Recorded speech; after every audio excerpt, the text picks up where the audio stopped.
now streaming live on YouTube. How about Well, that? there we go. And look, I see it right here. We are now live on YouTube, boys. Hello, That's my fellas. dream. Although this still says it's given a countdown of 250. So maybe we're not live on YouTube yet. Though, as I learned yesterday, even before it was clear that we were live, it recorded stuff. So you may, yep, see, we're now on. Here you go, boys. Talk to the world. Hello.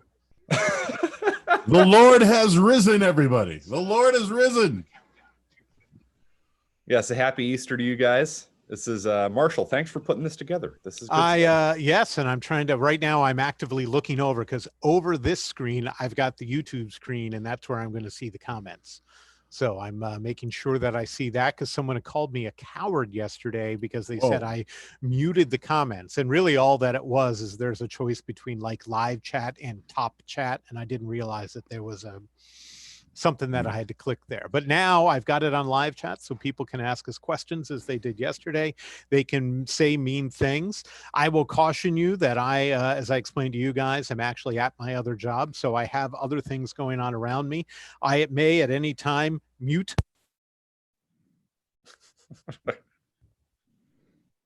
And then come back as though I had never left. So that's what could happen here. What we did this yesterday with Johnston and Flynn, parenthetically, and me. And I think that there's been a number of Murray and McCarthy programs in the past. So this is Murray and McCarthy and me.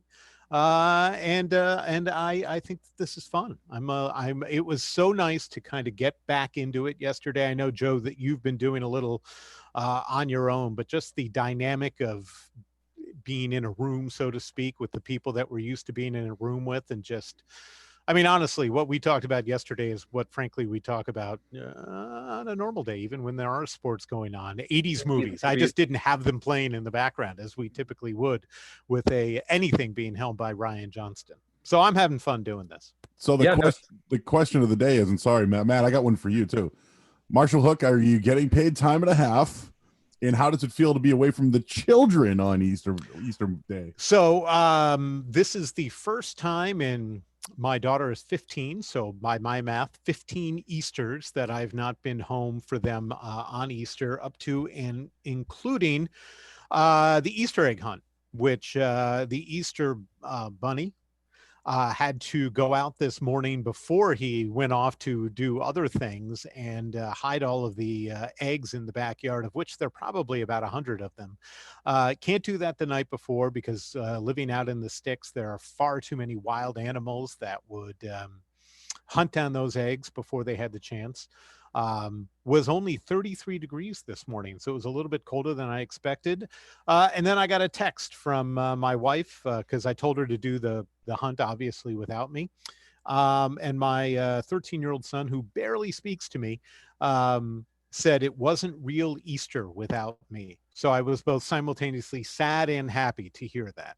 But then we're going to go home. There's going to be a big piece of roast meat that we're going to eat later on. So that brings up the next question, because I know Matt McCarthy's out on turkey. 1,000% out on turkey. So are you in on ham? Like what is that, the McCarthy household on an Easter day? Yeah, no, ham. I'm totally in on ham. Ham, steak. I mean, basically whatever you want. Any type of meat, your roast beef. I don't care. It's fine. It's all good. Turkey, chicken, out. Poultry, bad. Real meat, good. Big fan. So what do we have on the sides? Like, what do you guys do in the Hook household? Because I'm probably going to do takeout. I haven't decided yet where. This is one of those times I'm going to disappear for a second. Oh, okay. There he goes. So I might do takeout today. What?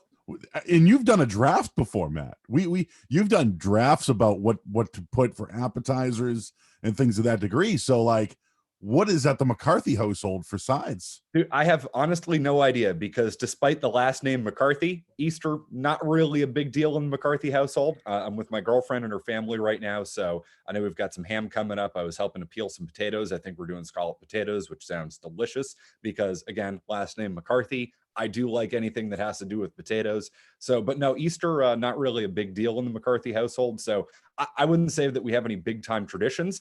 I'll say, I don't know if, and somebody could correct me if I'm wrong, like Thanksgiving, Joe, Thanksgiving was 1000% about the sides. It's about the squash. It's about the dinner rolls. It's about the stuffing. It's about everything else, the mashed potatoes, like whatever you need.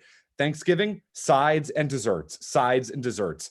Easter, I feel like, is more about the ham. I could be wrong. I mean, to me, Easter is like, Reese's eggs. That's kind of what it is. Or jelly beans. Or right? jelly beans. We've got a whole box of jelly beans upstairs that I've been crushing for the last day and a half. But yeah, no, it's listen, somebody I do not claim to be an expert on this stuff.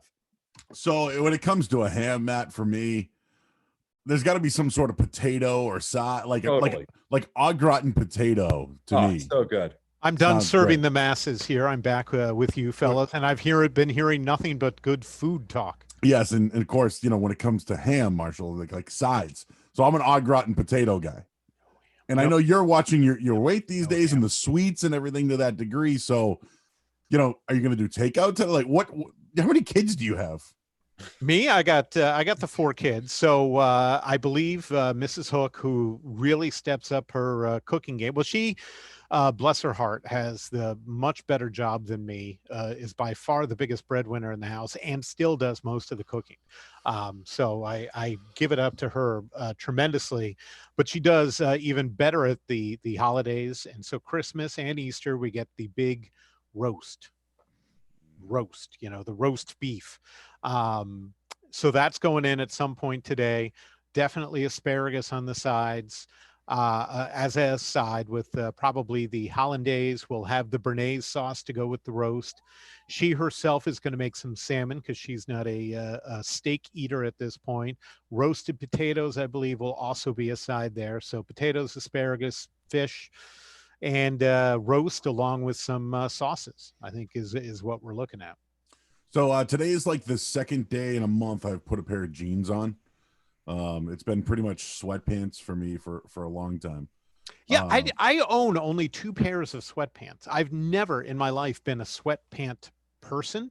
And I tried one, and one of them is, I don't really like them very much, but I tried the earlier in the week. I'm working from home. I'm going to give this a go. I was very uncomfortable. Like, even though I'm sitting at my desk, which is a picnic table, in like a back room of my house, I feel like I need to, at some level, dress to go to work, even when I'm not leaving the confines of my house. Yeah, I think that gets you motivated for the day. Like, I mean, I think there's I don't know. I think you have to find a semblance of routine in these crazy times. Like, if you're lucky enough to still be working, I mean, Marshall, you are, I am. I mean, I consider myself blessed, every day, to still be working in these crazy times. I've actually found that getting dressed for the day is one of the most crucial aspects of the day. Otherwise, I'm not going to do anything at all. Like, I would just sit there in my underwear and a bathrobe all day long if I could. But that also means I'm not going to do anything. And that brings up the next thing. Someone has joined the show, Marshall, and has discussed your hair. Oh, yes. And so I'm just curious, like, we know famous athletes, like, remember Jimmy Johnson, right? Loved his hair. You give him the Gatorade dump, you mess it up. A lot of people have loved their hair over the years. Do you guys wake up with that set of hair? Like, Matt, yours looks really good today. Marshall's looks sleek. So what happens with my hair is it sticks straight up. So if I were going to wake up in the morning, it would look pretty much like that. And so, but the styling that I do literally is I take a gob of cheap gel, whatever's the cheapest. I go, that's it. That's the style. Something about so Mary's? I comb it over to the side and then just go and it sticks up. It wants to stick up. So if I don't do the gel, like it's kind of crusty back there because it will just stick right up. But that's it. That's the entirety of my styling. Cheap gel and a swipe to the side. That's how I go with it, Marshall. That's why I got in the radio. I don't want to worry about these things. I'm wearing a hat half the time. No, I don't want to have to worry about stupid things like that. Well, speaking of that, the inaugural show featured Ryan Johnston with Marshall Hook and Mike Flynn. I don't think I've ever seen Ryan Johnston with a beard in my life. like I think he said he's left the house 2 or 3 times in like a month. But now he's starting to get that castaway beard going. If you had a chance to catch that yesterday, we're all going to come out of this looking like Tom Hanks from Castaway. Like we're all going to come out of this in 2 months or 3 months or whenever it's going to be, and we're all going to look like abject ass. You know, the sad thing is I too haven't shaved in like a week, but it really doesn't look any different on me. You have to look really hard to see that there's something going on there. It's kind of depressing. Have you ever sported like a beard or a goatee before? When I was just out of college, I had my first job in TV and I got summarily fired. And the guy who was the general manager of the TV station, Channel 68, which was a Boston TV station that still technically exists, but was actually doing local programming then. Is that like Ion or whatever it is? I think that's what it is now. But he was hardcore. Like there was a dress code. You had to shave. You had to it was like working for the Yankees. And so my reaction to getting fired was I didn't get a haircut and didn't shave for like 6 months. I actually had a girlfriend at the time, which is remarkable because when I look at the pictures, I looked like a homeless dude. And it was horrible. The beard was it was horrible to the point that I finally shaved whatever it was and went with the goatee and ended up getting like the Fu Manchu goatee where it was like down to here of like chin pubic hair. It was horrible. It was the grossest thing ever. I actually found a bad picture of John Wallach goatee a few years ago and I tweeted it out, and then I felt the need to tweet my own picture. So out there on Twitter somewhere is a picture of me with that horrible goatee.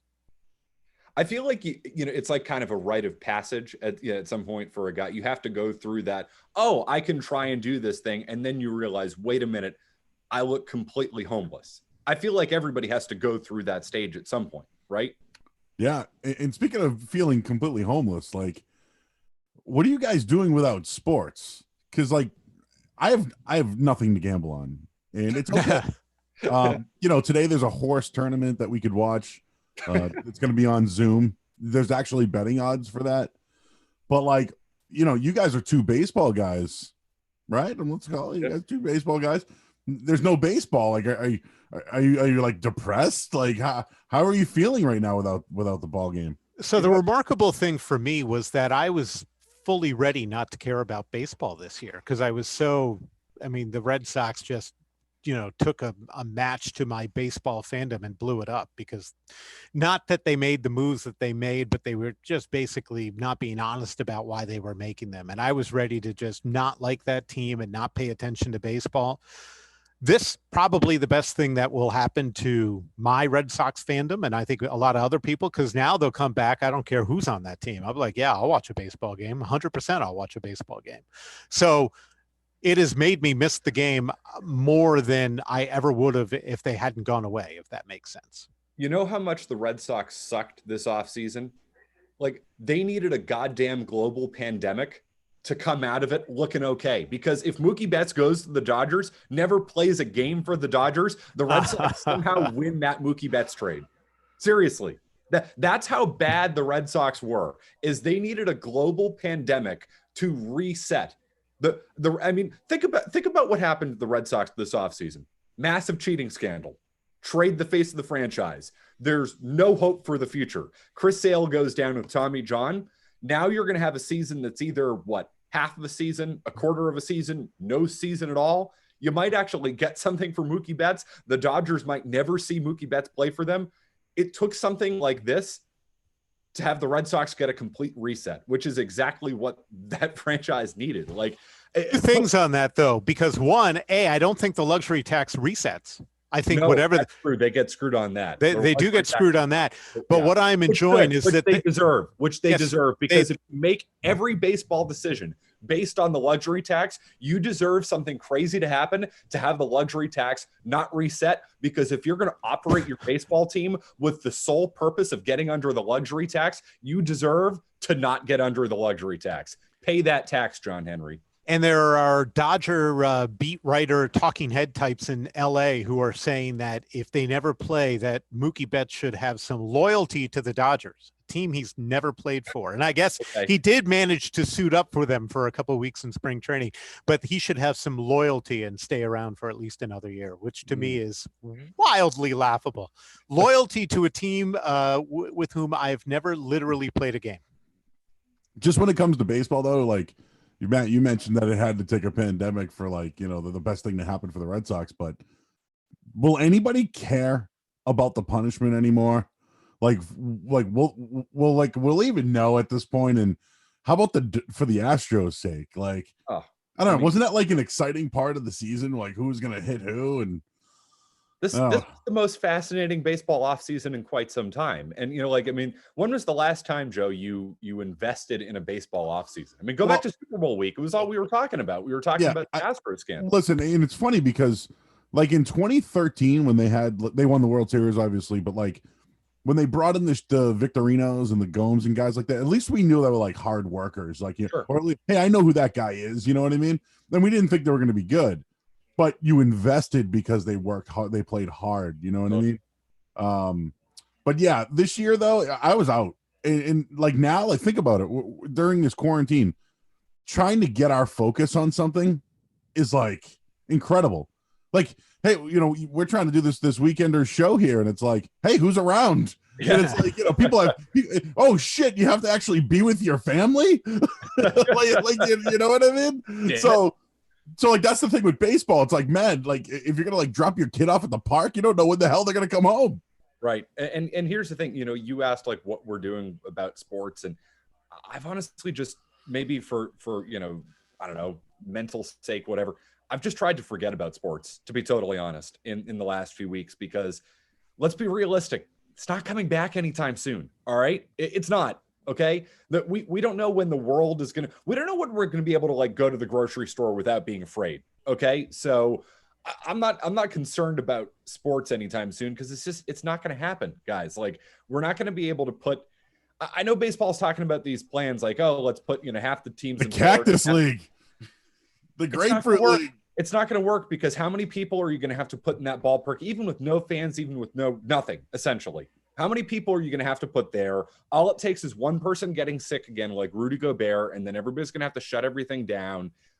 It's not happening, guys. So that's why I've tried to just not think about sports. And you know what? Why would I want to think about sports? The last few months have sucked. The Red Sox are a disaster. Chris Sale got Tommy John. Tom Brady, the greatest athlete in the history of Boston, up and left town. Like, why would I want to think about sports right now? Why? I got to tell you, Brady, I'm going to enjoy. I like this is season 21 of the Tom Brady series. It needed to be mixed up a little bit, and I love the plot twist that they gave us, sending him to another team.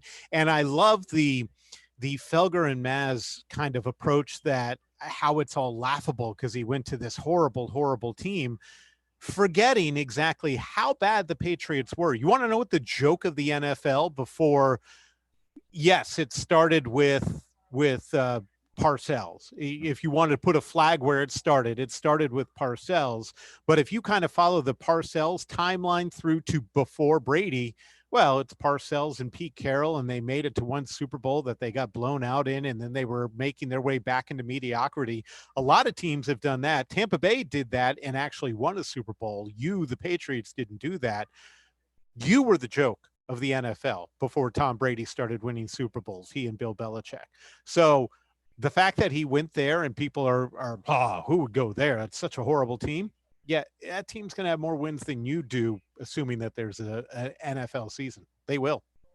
Oh, I agree. I mean, listen, I still think it's a joke that it's the Tampa Bay Buccaneers, because, I mean, it's Tom Brady, the greatest player in the history of the league, going to the Bucs, and seeing him in a Bucs uniform, as Joe, as you would say, vomit. I mean, complete and utter vomit. Yeah, the sales are pretty high, and now he's got those trademarks coming out now too. A Tampa Bay. So I've got a theory on those. I don't think he is trademarking those to market them as much as he's trademarking them to stop somebody else from. Like, I don't think that the guy's going to be making Tampa Bay t-shirts. I think he wants to make sure you don't make Tampa Bay t-shirts. What was the other one? Tampa Brady. Yeah. Yeah, I think that's 100% about making sure somebody else doesn't do it. And just the Buccaneer logo with Brady's face is enough for me. I like that one. I'm good Yeah. with that. And if I actually wore NFL jerseys, I would 100% go out and buy the pewter one, because I've always liked the pewter color that Tampa Bay used. So I'm interested to get your guys' thoughts. So you probably heard the Howard Stern Tom Brady interview. I did. Okay, Nope, you didn't hear. Okay, all right. As I told you, Joe, I'm like removing myself from anything sports related. All right, Matt. Well, it depresses me too much. Well, here's what happened. Here's what he said. He said that he knew before the season started he wasn't going to come back with the Patriots, or probably knew. He also mentioned that Giselle, Yoko Ono herself, basically told Tom Brady, "You need to pick it up at home," and he stopped going to OTAs. So that's the reason why he no longer came to OTAs, which I think we knew. Yeah, she wrote him a letter. Yep, she wrote him a letter, and he even mentioned it. He got into like Bridget Moynihan. But the stuff I loved was he said he smoked weed in high school. I thought that was cool. But he said he didn't want to let his dad down. And then he's told the story about when he had his sports hernia that he ended up like having like purple balls basically. I believe the size of an orange is what he said. And Matt Castle would make these drawings of giant balls and elephant balls and like leave it in his locker. I thought that was pretty funny. And then they like talked about Gronk in the shower and how he's a massive man. You know, they did that remix when he was talking post Deflategate about, I like my balls the way I like them, or what have you. You could do that now, and provide a completely different kind of context to it after that Howard Stern interview. You can go apples to oranges, I guess, or any other scenario. But the one thing I will say though about the interview, like in my opinion, I still think Howard Stern is the best interviewer in the world. Totally. 1000%. Honestly, and I will check out the interview eventually for Howard Stern, not necessarily for Tom Brady. You know what I mean? Are you really pissed off about this? He's really bitter about this Brady thing. I am, of course I am. And here's the thing, Joe. It's like we never should have gotten to this point. Okay, Tom Brady. But whose fault is that? It's the Patriots. It's the Patriots' fault. Tom Brady wanted a commitment. The Patriots were not willing to give it to. I don't fault Tom Brady for wanting to get a 2-year contract. Okay, but you'll fault the Patriots for a guy who had a bad year. Like, just to put this into perspective, I've been thinking about this. They had the easiest schedule in NFL history last year, and were a divisional wild card team. Yep. No, they weren't good. And whose fault is that? It's not Tom Brady's fault. It's Bill Belichick's fault in the way Wait a second. Brady said in that interview that he wouldn't throw the ball to guys on the field who didn't get it. Right. So I don't know. Maybe So like now it's true. When someone was on the field and didn't know their shit, Brady didn't even want them on the field. Right. He didn't even care. So how many of those players did they have last year? Who's that on? That's on Belichick. That's the way they constructed the team. He is the general manager, isn't he? Yeah, he's the general manager, the coach. He puts the team together. He buys the groceries. Tom Brady doesn't buy the groceries. Okay. I'm not going to fault Tom Brady for looking at Philip Dorsett and being like, wait, hold on. That guy sucks. Oh, wait, he was a first round pick. He sucks. Wait, I thought Dorsett had like 23 straight completions or something like that. Oh, yeah. Right? No, I'm, Bedard and everybody can give me their numbers on Philip Dorsett. And then once you actually see Philip Dorsett play, you're like, oh, wait, that guy kind of sucks. Why would I throw the ball? If I'm Tom Brady, the greatest quarterback in the history of the NFL, and I know what's a good receiver, and I know what's not a good receiver, and I look at Philip Dorsett and Jacoby Myers in the huddle, I'm going to get bummed. I'm going to get down.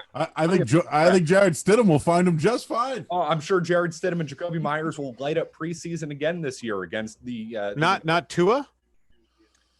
So I don't think Tua is going to fall to 23. No, but you hear that Detroit is shopping around that third pick, and who does Detroit love more than old New England players? I mean, they signed them all, and you're telling me if you dangled whatever the 23rd pick and Joe Tooney and Edelman, you can have.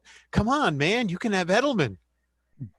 Yeah, I don't think it's going to happen. I don't think it will. I'll tell you this: if Tua's around at 15, maybe I do it. I don't think it gets to. See, I would only do it because maybe you have a little competition there for Stidham. I've watched a lot of Tua. He's like an 4 wide, get a little bit of athletic ability. He can throw. The thing is, can he stay healthy? Yeah. I don't know. And then let's look at the history of Alabama quarterbacks. But that is still something out there. Like, I think we're settled on Jared Stidham being the I quarterback. don't think we are. I really don't. I mean, I feel the same. How I feel can the same Jared way. Stidham be the answer? I refuse to believe that that's it. That that these other kind of veteran quarterbacks who are all broken in some way or another, right? That they're still out there. That the Patriots aren't going to take a flyer on one of them. I'll tell you, I still like them? Jameis Winston. I know people will poo-poo it. Guy's been in the league for 5 years. He threw for 30 interceptions, yes, but he also threw 30 touchdowns. Yeah, do you believe Jared Stidham can do that? Well, I don't think Stidham will throw 30 interceptions, but I'll tell you.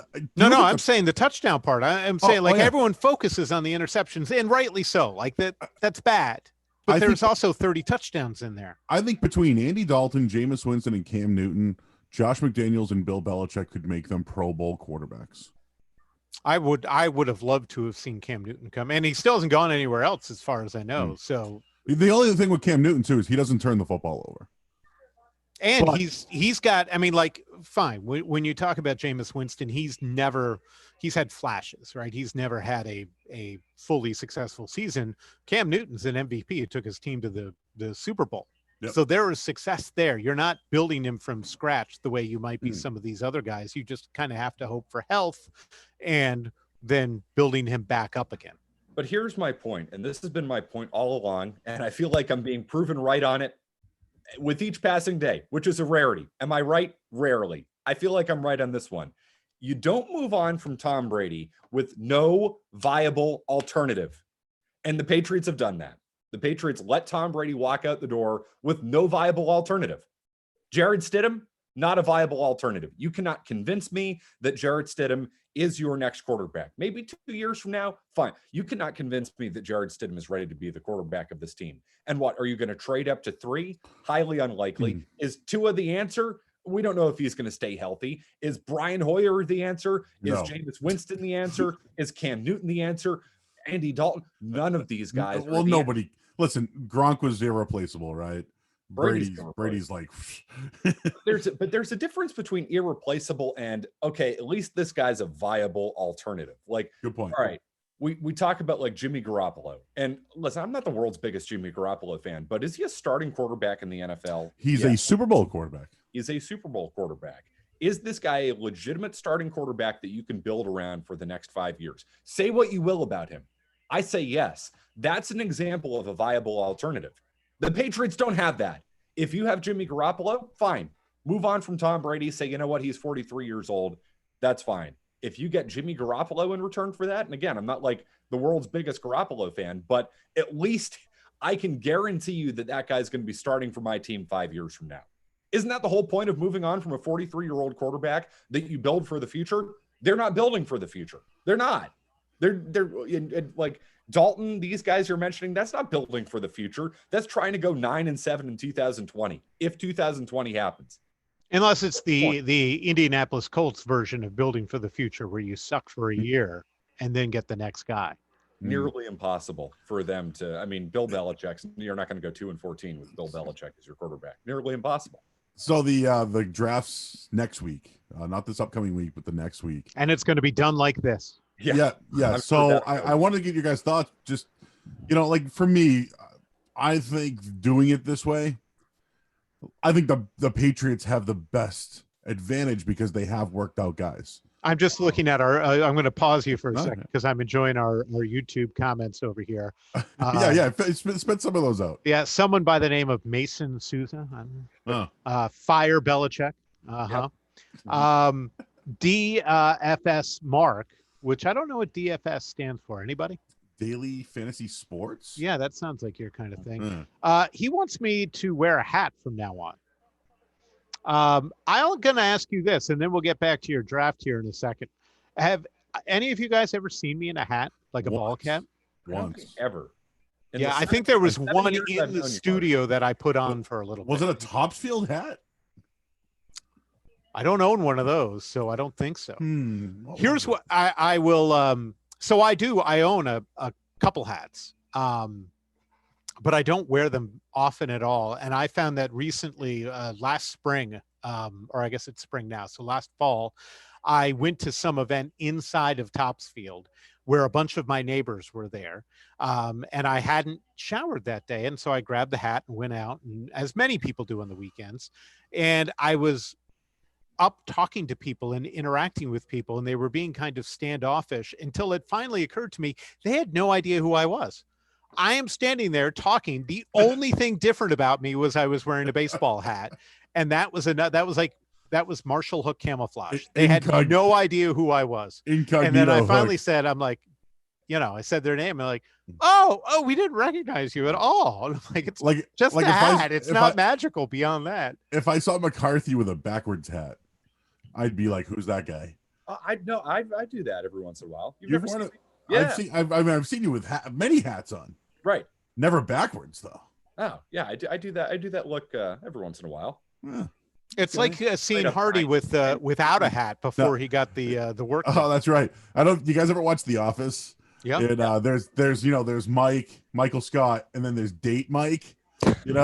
So Mike goes to his car and puts You on mean the with backwards scally cap. You know what I mean? I do like this comment from Ted. I'd rather have Joe's hair than Marshall or McCarthy's. Yes. Listen, the best thing is just keeping this beard groomed. I woke up like this. Yeah. The hair, the beard doesn't stick down. No, and I trim it. I have a nice little buzzer, and and what's great is I don't have to go to the barber. Like, isn't that an issue for some people right now? A lot of people. Like women. So we're getting close to this point for me, because it gets long in the it's very tight on the sides and the back, and when it gets long at the back, it drives me crazy. There's no way I'm going to try to cut my own hair. So at some point it's just going to become this shaggy thing. Yeah. And then when this is all over, when the hair cuttery places open up again, how long are you going to have to wait to get in there? There's going to be a line like you won't believe. It's going to be like the tax office or the doctor's office. You know what I mean? It's like the meat, the butcher shop. You got to get a ticket and wait, Yeah, but you know what? You can come back in 4 weeks, and that's when you can get your hair cut. Yeah. But I mean, think about women though, right? Women Coloring, get their hair, the coloring, tanning, nails, eyelashes, you name it. Like they're freaking out. I bet they don't even be. They're wearing the masks just to cover their damn face. I have one right here, but I'm literally alone in this room, so I don't have to wear it right now. But I could put it on over the headphones. So I wore a bandana when I played football. I put a bandana under my helmet, and so I used to rock a bandana, not like a Lynn biker or anything, Marshall. A do-rag? No, not a do-rag. No, an actual bandana. So like, and then remember when like dogs would get cleaned or groomed or whatever, they give them a little bandana. Oh yeah. Like, yeah. This is the time to pull out the bandanas, everybody. Like right over the face, your favorite sports team. Like this is the time now to rock. You don't have to wear it on your head.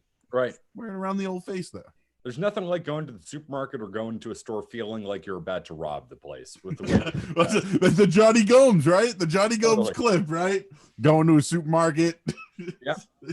I had to go to the grocery store Yeah, yesterday, and we forgot the masks, and so I'm too lazy to go all the way back home again. So I know that I always have clothes and jackets and stuff in my trunk. I pulled out a sweater, and I basically tied it around the middle. Do you know how hard it is to breathe through 7 layers of sweater tied around your face? It was not a pleasant experience. And I've also discovered a problem with masks and wearing glasses is when I exhale, it comes up right through here behind the glasses and fogs up. So fogging up the glasses every, 7.5 seconds at this Marshall, do you still do Easter baskets for your children?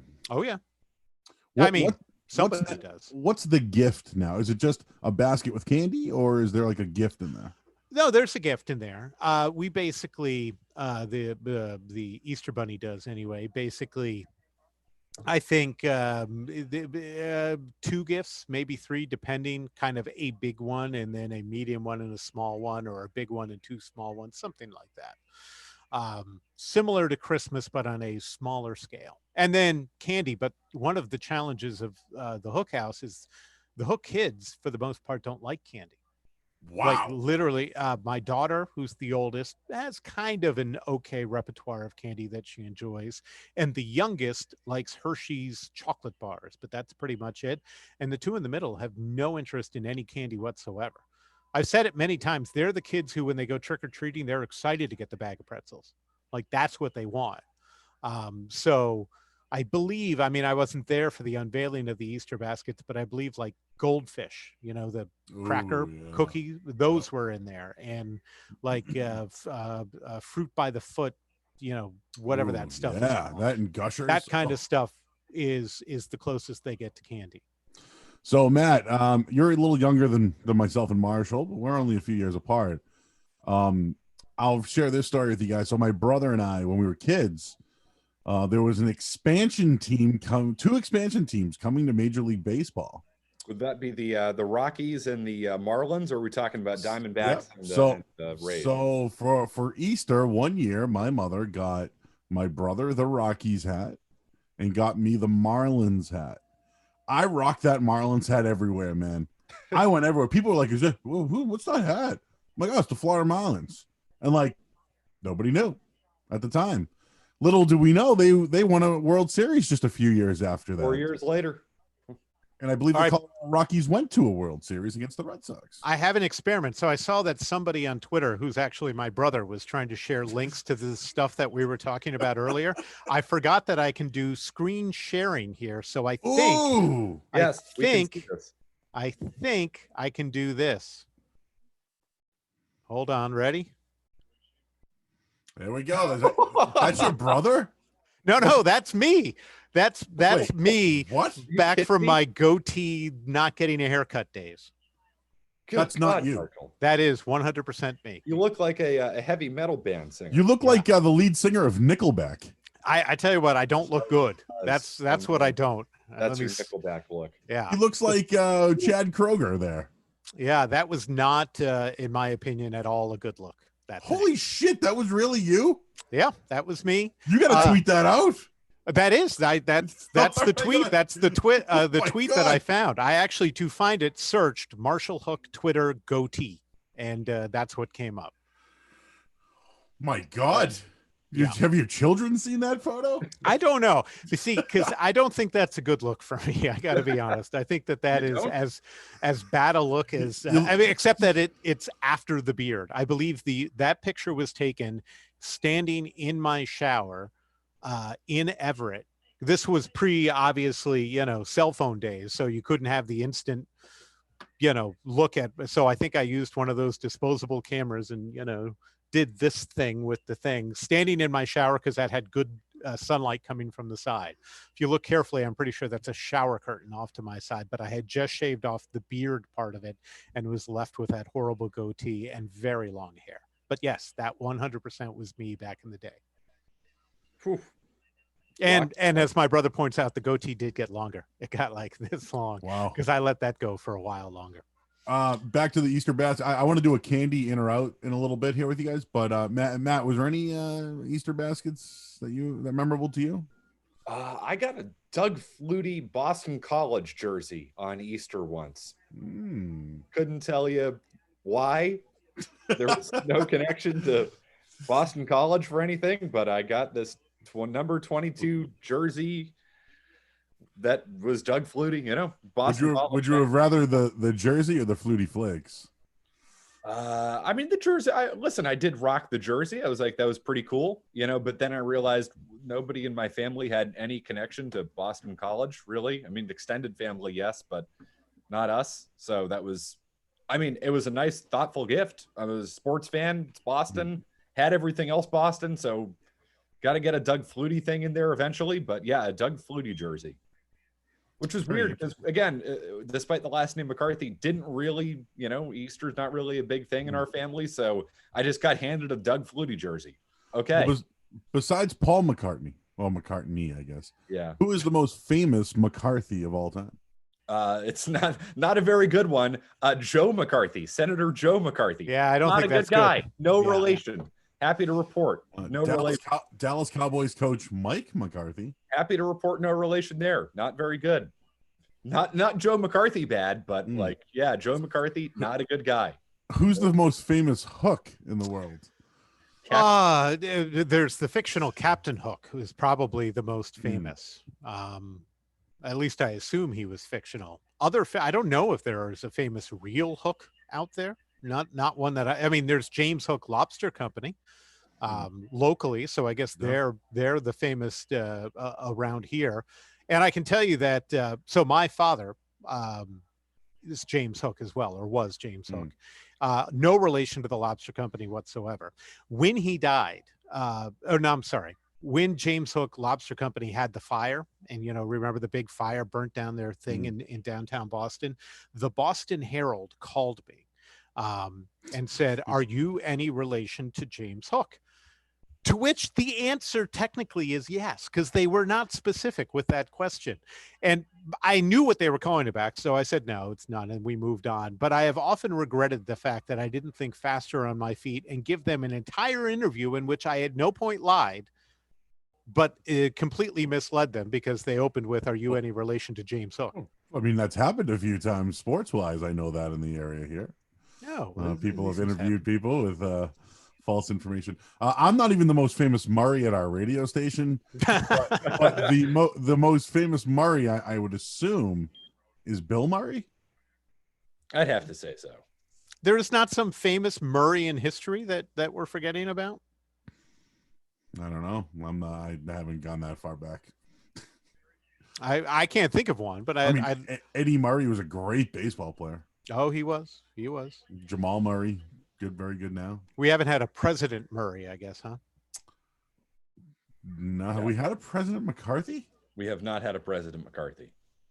We need to get a president. We have had a number of senators McCarthy. Yeah. We were getting from Ted commenting here, Eugene McCarthy, who I believe ran for president in the late 60s.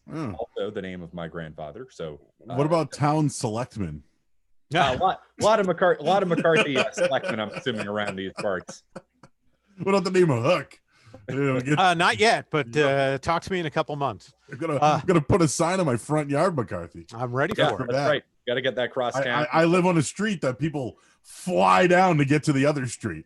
Yep. Well, it'll be very handy in your town. Hold on, I'm ready to share another screen. All right, here we go. Here it comes. Here, that takes a couple. All right, can you see my cursor when I do this? Yes. This fat dude over here in the red hat, that's me. You look like you're like a member of the Simpsons softball team. There you go. That is the Ubelflogger softball team. My brother, who is the commenter, is over here in the Astros hat. 3-time champion. Ted Johnson played for this team once. Really? He suited up this last season. Yeah, you didn't do it though, did you? I could not. I had a prior obligation. My softball days are over. I was a pitcher, and I took a few back to the old noggin, and I retired and went into the broadcast booth. Joe, you've got a lot of noggin there to give, though. Joe, didn't you claim, and it might be true, that you played in the Cape? I played for the was it Wareham Gateman, but not like Cape Cod League. But yeah, I played down there, and then we played in an all-star league against like players in the down the Cape. So, and I have a funny story. So me and like 3 of the dudes, I played on the South Shore all-star team. So we played like guys down the Cape, and on our way down to the Cape, I blew a tire out.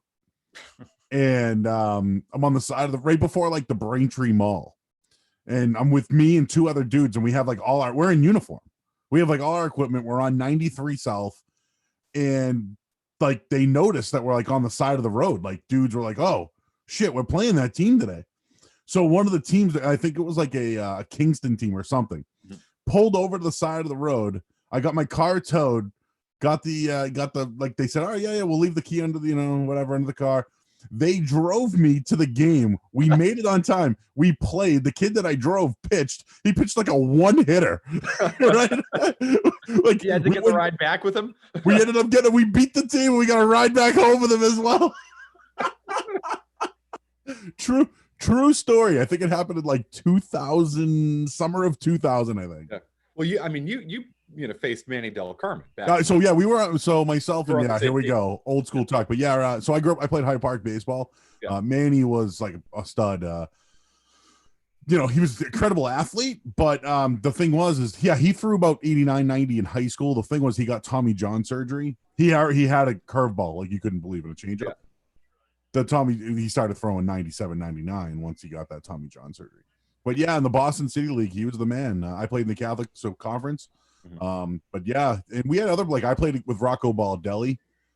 He was ridiculous. Like he was 6'3", 210, jacked, probably one of the better players you've seen at that time. We played against those guys, but yeah, I loved baseball. I was a big first baseman, home run hitter, but yeah, once I got older, I started seeing what's that JD Martinez? How does he hit now? What's that style they call? What do you mean? It's like a different like swing that these guys have now. I had the uppercut move on. Like launch angle? Launch angle. Yeah. Now these dudes, when they hit the ball, dude, they're going through when they're finishing their swing, the ball's going over the center fielder's head. Yeah. You know what I mean? So like things changed, man. Once like the travel leagues came and people, dude, it changed. And I would say about 2003, like the game of baseball evolved. And I think that was maybe steroids. I don't know. Something happened, but it's around 2003. You were talking about Mo Vaughn. I've been going back and watching some highlights. Like, I mean, what the hell else am I going to do? It's really like the only thing I've done with sport. I have been into the kind of the classic game stuff. World Series Game 4 from 2004 was on yesterday. I was watching a little bit of that. Game 6 from 75 was on the other night. But, dude, going back and watching Mo Vaughn, like, what an awesome swing. But you covered him, right, Marshall? I did. Well, at the very, yes. Yes, the answer is yes, but his prime, I really didn't start covering the team until 96, 97. Okay, so he was there. He had, the team that the year I traveled with the team actually 2005 was that year. And that Manny Del Carmen was around then. That's, They made the playoffs, got swept by the White Sox, I believe. It was a miserable season. Well, being fresh off their 2004, victory and all of that. That is the team that I travel with. The team that I loved the most was the 95 team, the Mo Vaughn. Oh, Troy make O'Leary. it to, shortened season, make it to the playoffs, get their asses kicked by Cleveland. That was the team that Mike McFarland was the catcher. One of my favorite all-time ball players for reasons passing understanding. I loved Mike McFarland. And in fact, one of my great sadnesses as a baseball journalist, if you could call me that, is when he returned as a member of the Kansas City Royals. I wanted to interview him really just because I wanted to interview him. There was really nothing newsworthy about him whatsoever, but I liked him. I'm like, I'm going to interview that guy. He turned me down. Do you know what his nickname was? I don't. Spanky. Why? Spanky McFarland? Actually, that's a funny question. You ever notice catchers have a nickname? Pudge, right? Spanky McFarland was another one. I'm trying to. I never knew that. If that is in fact true, and I believe it is factual. Never knew that till now. It's a fact. I know he's Spanky. There's a couple of I'm going to work on this one. I want to know why Matt is muted himself. Were you doing something there, Matt? No, I'm good. Yeah. You don't want to get in the fart court. Is that what it is? So I'm going to share the picture of me in the softball uniform again, because we actually got a question about it. So go for it. There's something I need to explain about that photo. I'm getting better at figuring out how to share things here. Share screen, share. So here's they're asking me about the shorts, I believe. So here's what's going on is, yes, those are definitely shorts. And then these are soccer socks that are pulled up to about here, because this dirt down here might as well be sandpaper. Yeah. While I never actually did slide, I always prepared myself in case I made the mistake of doing it. And that's why I basically covered myself top to bottom in fabric in the case that I made the mistake and slid. Well, dude, I'd rather play on like cement than play on that dirt. What that does to your joints, man. Those, what was that, like Dillboy Stadium or something in Somerville? Like, where was that? That's actually right off Mass Ave, not far from the station. It's if you know where Victoria's Diner is on Mass Ave, it's opposite that.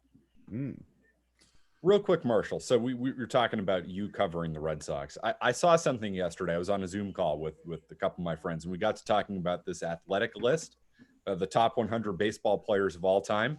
It reminded me of a conversation I had with you about a year and a half ago, which might be my favorite conversation you and I have ever had.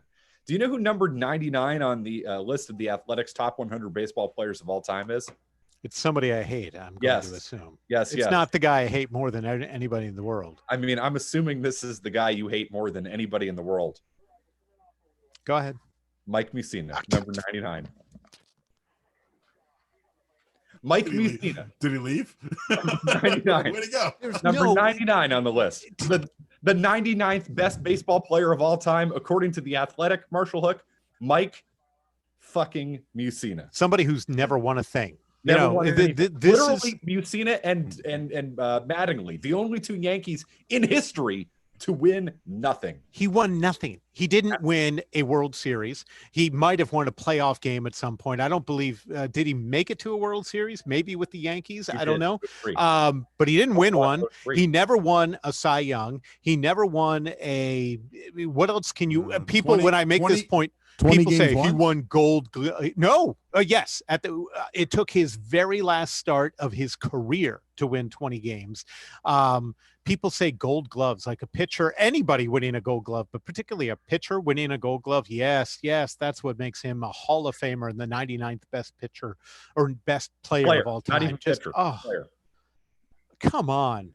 I've not looked at that list, but it's got to be made up of these stat geeks who are going to tell me something about his WAR or his secondary numbers or something like that. Mike Mussina, please, what a clown. And by the way, he was a jackass. Guy was a fucking asshole, that guy. Just dreadful. He was angry all the time. And this is not a media bias thing. I mean, I guess it is at some level. He hated the media. That's fine. But I don't think he was happy anywhere. Like, do you ever see Mike Mussina smile? And his losing the perfect game is perhaps one of the greatest moments in my life. Thank God for Carl. Got married, had 4 kids, and then number 6 on that list is Mike Mussina losing his perfect game and having an effing meltdown about it. So that guy can die for all I care. By the way, and as Ted points out on the comments, ranked 1 spot ahead of Ichiro Suzuki. Just curious, where did Manny Ramirez land on that list? Because remember, Dan Duquette had a choice between Manny Ramirez or Mike Mussina. Well, he didn't have a choice. He tried to get Mussina, and when he failed, he ended up getting Manny Ramirez instead, which couldn't have worked out better for the Red Sox. So I was curious where Manny. I don't have the list because I don't subscribe to the Athletic. I don't pay for anything, to be honest. I just kind of take any little money that I earn and kind of hoard it. So the last thing I'm doing is paying for a subscription for really anything in 2020. So I don't know what the list is. I was just told, somebody's like, oh, hey, McCarthy, you'll love this. Mike Mussina, 99 on the list. I'm like, well, that list is the biggest pile of shit I've ever heard in my life. All right, guys, we got about 5 minutes here. Just a quick. But this hour is being brought to us by who? By YouTube. Yeah, Valve Cleaning's an oil change. Go to getmeoilchange.com to save 15% on your next oil change. You can print out the coupon or pull it up on your mobile. At the rate that I'm driving, I'm not going to need an oil change for a year and a half.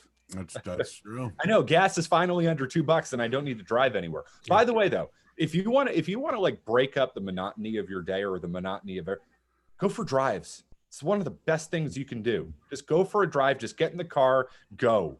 Really. My dog is getting walked like nobody's business. Oh, yeah. Everybody's dog. I've been wondering about the animals lately. Like, are they like, man, what are these people doing home? They love it. I got to guess they love it. My dog gets to go out all the time. People are always there. It's great. All right, guys. In or out on Peeps? Out. The most disgusting thing I have ever tasted in my life, Oreo Peeps.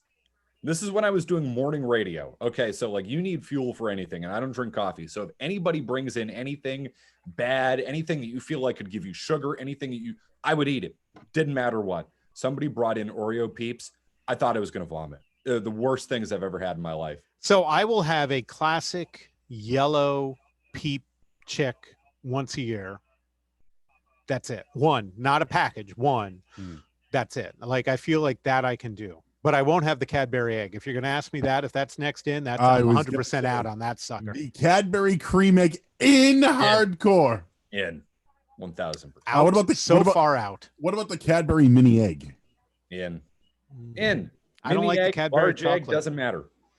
And if you get me one of those big hollow Easter bunnies made out of like Stouffer's chocolate or whatever, you know, we only make stuff on Easter and Christmas. That stuff tastes like ass. In or out on black jelly beans? No, No. 100% out. Licorice is the worst, assuming that black jelly beans are licorice, the worst flavor ever. Good and Really? Plenty, they should burn in hell. Good and Plenty. Whoever created that, horrible. Wow. I didn't know you were. I'm I didn't know- anti-licorice. I'm an anti-licorite. Now, have you ever had Jägermeister?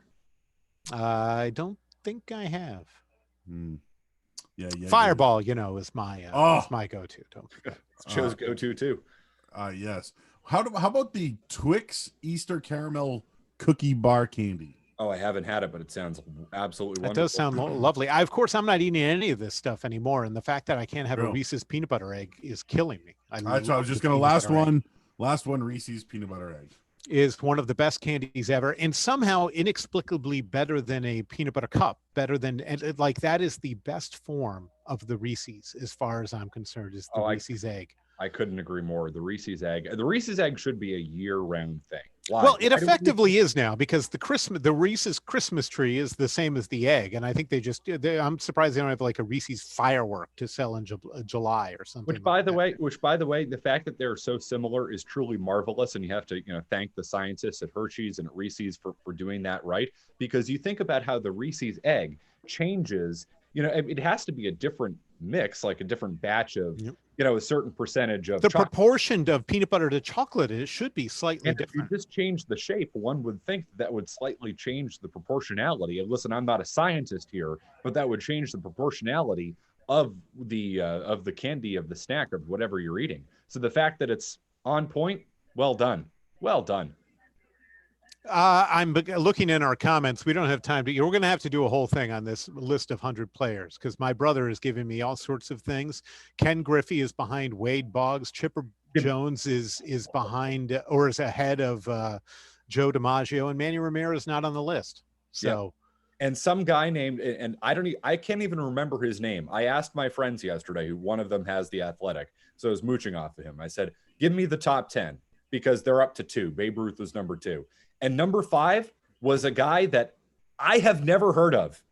And if I've never heard of this guy, I'm like the type of baseball fan who's like, yeah, Smokey Joe Wood, 1912. Like, if I've never heard of it, I don't know. I can't remember his name. Wow. It was like Oscar something. We're going to have to figure that out. Well, boys, we have about 45 seconds left.